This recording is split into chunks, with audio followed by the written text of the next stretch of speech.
প্রাতরাশ সেরে সোফায় বসে খবরের কাগজটা হাতে নিতেই চোখে পড়ল তৃতীয় মৃত্যুবার্ষিকী তারা ভট্টাচার্য।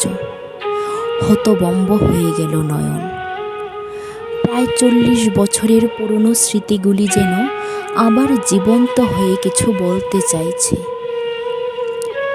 তারা তখন 11 বছরের কিশোরী। একদিন না দেখলেই প্রাণটা যেমন দেহ থেকে আলাদা হয়ে যেত। 13 বছরের কিশোর নয়ন বিকেলে ঘুম থেকে উঠেই পৃথা, বল্টু আর অম্বরীশকে নিয়ে তারার বাড়িতে আড্ডা দিতে চলে যেত। তখন সবার স্কুলে গ্রীষ্মকালীন ছুটি চলছিল, তাই সকলে মিলে দিনগুলো খুব মজা করে কাটাচ্ছিল। পৃথা ছিল নয়নের একমাত্র ছোট বোন। পৃথা আর তারা একই ক্লাসে পড়ত। বল্টু আর অম্বরীশ ছিল নয়নের সব থেকে কাছের বন্ধু। মাঝে মাঝে নয়নের দাদা সোম তাদের সঙ্গে খেলা আর গল্পের আড্ডায় যোগ দিত। নয়ন এবং তারা উভয়ের বাবাই সরকারি কর্মকর্তা। এই সুবাদেই তারার সাথে নয়নের দেখা। তখন নয়ন 5 বছরের প্রাথমিক বিদ্যালয়ের ছাত্র আর তারা 3 বছরের শিশুকন্যা।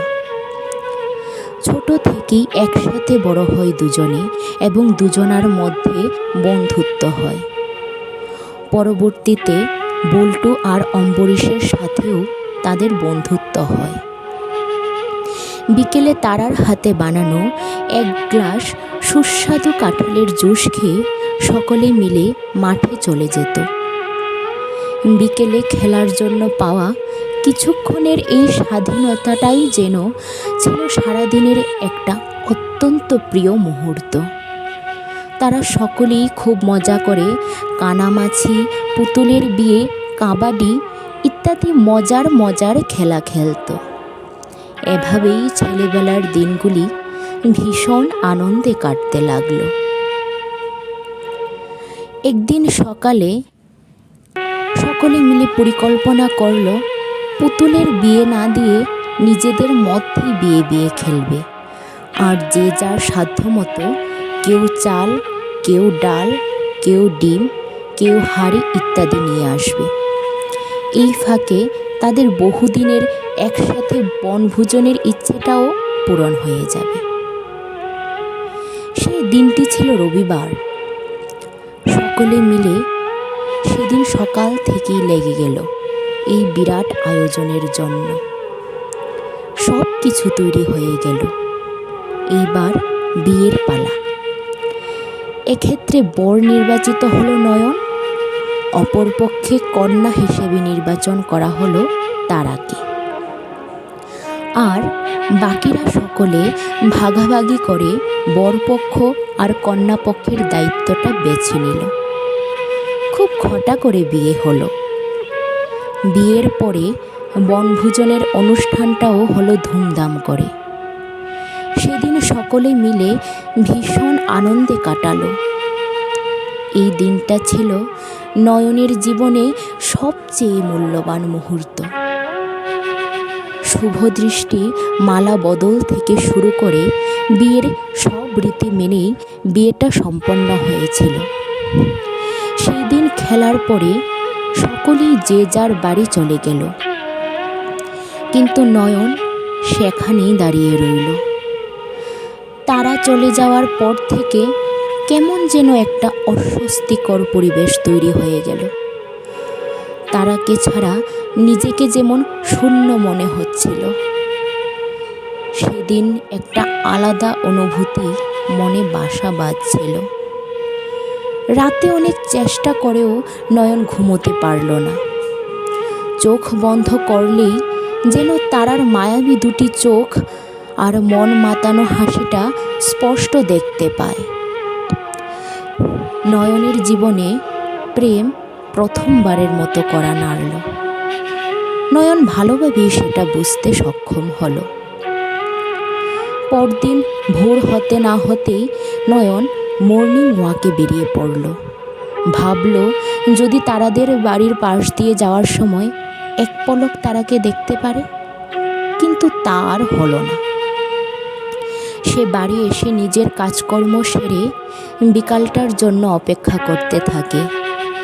বিকেল হতে মাত্রই পৃথাকে নিয়ে তারাদের বাড়ি চলে গেল। যথাসময়ে বল্টু আর অম্বরীশও চলে এলো। প্রতিদিনের মতোই তারার হাতে কাঁঠালের জুস খেয়ে সবাই মাঠে খেলতে চলে গেল। কিন্তু নয়নের সেদিন আর খেলতে ইচ্ছেই করল না। তারার সাথে একটু সময় কাটানোর ইচ্ছে হচ্ছিল। নয়নের উদাসীনতা দেখে তারা তার কারণ জানতে চাইলে নয়ন সব কিছু তারাকে খুলে বলেছিল। তারাও নয়নের সব ইচ্ছেগুলো নিজের ইচ্ছে বলে মেনে নিয়ে নয়নকে আপন করে নিল সহজেই। এইভাবেই এই খেলা ধীরে ধীরে বাস্তব রূপে আত্মপ্রকাশ করল। সেই বন্ধু থেকে সম্পর্কটা আরও গভীরে এগিয়ে যেতে লাগলো। দুজনেই ভবিষ্যতের সাথী হিসেবে একে অপরের হাত ধরতে চাইল। অবশেষে একে অপরের হৃদয় স্পর্শ করে ভালোবাসার এক নতুন অধ্যায় আরম্ভ করল। বিকেলে বন্ধুদের নিয়ে খেলার বাহানায় দুজনের সময় কাটানোর মুহূর্তগুলো বেশ ভালোই চলছিল। একে অপরকে কথা দিয়েছিল এভাবেই ভালোবাসা নিয়ে একে অপরের সাথে বেঁচে থাকবে সারা জীবন। কিন্তু হঠাৎ ভাগ্যের চাকা উল্টো ঘুরতে আরম্ভ করল। 3 দিন হলো তারার কোনো খবর পাওয়া গেল না। তারাদের বাড়ির দরজায় তালা ঝুলানো। নয়ন ব্যাপারটা কিছুতেই বুঝে উঠতে পারছিল না। তার মনটা তারার জন্য ছটফট করতে লাগলো। শেষে বাবার কাছে জানতে পারল সরকারি কর্মচারী হওয়ার কারণে তারার বাবা অন্যত্র বদলি হয়ে পরিবারকে নিয়ে সেখানেই চলে যান। নয়নের কোমল হৃদয়টা যেন ভেঙে যাওয়ার শব্দটা স্পষ্টভাবে শুনতে পেল, কিন্তু সে নিরুপায়। চঞ্চল নয়নকে আজ প্রথমবারের মতো নিশ্চুপ হয়ে ব্যালকনিতে বসে থাকতে দেখা গেল। কারণ আজ নয়ন প্রথমবার অদৃষ্টের পরিহাসকে খুব কাছে থেকে দেখতে পাচ্ছিল। কিছুদিন পর মাও চলে গেল। জীবনের এই কয়েকটা অধ্যায়ের সম্মুখীন হয়ে সে বুঝতে পেরেছিল জীবনের চলার পথটি এতটাও মসৃণ নয় যেমনটা সে আগে ভাবত। সময়ের সাথে সাথে সব কিছুরই পরিবর্তন ঘটল। শুধুমাত্র অপরিবৃত হয়ে রইল সেই মিষ্টি স্মৃতিগুলো আর তারার জন্য রাখা হৃদয় ভরা ভালোবাসা। কিশোর নয়নের জীবনে যৌবনের আগমন ঘটল। তবুও হৃদয়ে গাঁথা ছিল সেই কিশোরীর মন ভোলানো উজ্জ্বল ছবি। স্বাবলম্বী নয়ন বেরিয়ে পড়ল তারার খোঁজে। সাধ্যমতো সব জায়গাতেই খুঁজল, কিন্তু তারাকে আর খুঁজে পাওয়া গেল না। ধীরে ধীরে নির্মম ভাগ্যের সাথেই মানিয়ে নিল নিজেকে। সংসারের প্রতি উদাসীন ভবঘুরে নয়নকেই সংসারের দায়িত্ব নিতে হলো। নিজ দায়িত্বে ছোট বোন পৃথার বিয়ে দিল। দাদা সোমও বিয়ে করে অন্য শহরে চলে গেল। বল্টু আর অম্বরীশও যে যার মতো করে নিজেদের কেরিয়ার নিয়ে ব্যস্ত হয়ে গেছে। ছেলেবেলার সোনালি দিনগুলি জীবন থেকে একেবারেই মুছে গেল। প্রতিদিনই বিকাল আসে, কিন্তু নয়ন সেই হারানো বিকেলটা আজও খুঁজতে থাকে। সোনালি স্বপ্নগুলোকে আলিঙ্গন করতে চায় বারবার, কিন্তু প্রতিবারের মতোই হাতছানি দিয়ে চলে যায় নাগালের বাইরে। এভাবেই বছরের পর বছর বয়সের সিঁড়ি পেরোতে পেরোতে হঠাৎ সৃজার সাথে দেখা হলো। নয়ন দ্বিতীয়বার কাউকে আপন করতে চাইল। দ্বিতীয়বার নয়নের জীবনে আবার প্রেমের অধ্যায় শুরু হলো। সেই প্রেম থেকেই দুজনার বিয়ে হলো। সৃজা নয়নের বর্তমান স্ত্রী। তাদের মাহি নামে একটি কন্যা সন্তানও রয়েছে। সৃজা যথেষ্ট সুন্দরী, সুশীলা এবং বাড়ির সকলের প্রতি দায়িত্বশীলা। সংসারের সমস্ত দায়িত্ব নিজ হাতে খুব সুন্দর করে সামলায়, আর বাড়ির প্রতিটি সদস্যের প্রতি যথেষ্ট খেয়াল রাখে।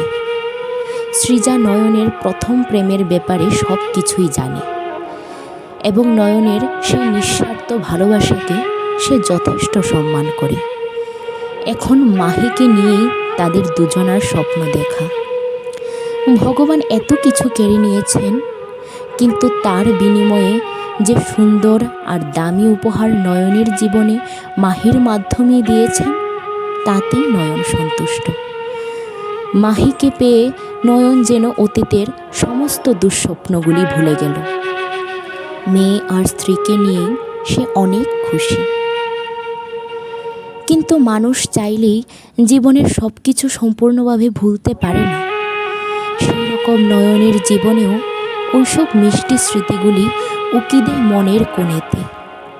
তারার জন্য হৃদয়ে যে জায়গাটা ছিল, সেখানে তারা আজও বেঁচে আছে। বেঁচে নেই শুধু নয়নের সাথে সারা জীবনের জন্য হাত ধরে। ভগবানের ইচ্ছে ছিল না বলে একসাথে জীবন কাটানোর পরিকল্পনাটা মিথ্যে হয়ে গেল। আজ যখন তারার ঠিকানাটা পেয়েই গেল এতগুলো বছর পরে, তখন তারা ভগবানের সাথে আলিঙ্গন করে আছে। নয়নকে আশ্বস্ত করছে, সে যেন বারবার বলছে, আমি আমার কথা রেখেছি নয়ন, বলেছিলাম তোমাকে নিয়ে বেঁচে থাকব, আর তোমার হৃদয়ে এখনো আমি বেঁচে আছি। আজ নয়ন তার চোখের নোনা জলকে আর বাগ মানাতে পারেনি। যে মানুষটার প্রতি ভালো লাগাকে নয়ন তার নিজের ভালোবাসা করে গড়ে তুলেছিল, বিধাতার নির্মম পরিহাসে আজ সে আর নেই। সংসারের ঘানি টানতে টানতে গোপনে দুচোখ মুছে আবারও প্রতিদিনের মতো কাজে বেরিয়ে পড়ল। খবরের কাগজটি সে খুব যত্ন সহকারে নিজের ড্রয়ারে রেখে দিল। আজকের তাজা খবরের কাগজটি হয়তো আবার অন্য কোনো দিনের অন্য কোনো ক্ষণে এক পুরনো স্মৃতি হয়ে একরাশ তাজা ব্যথার পরশ দিয়ে যাবে।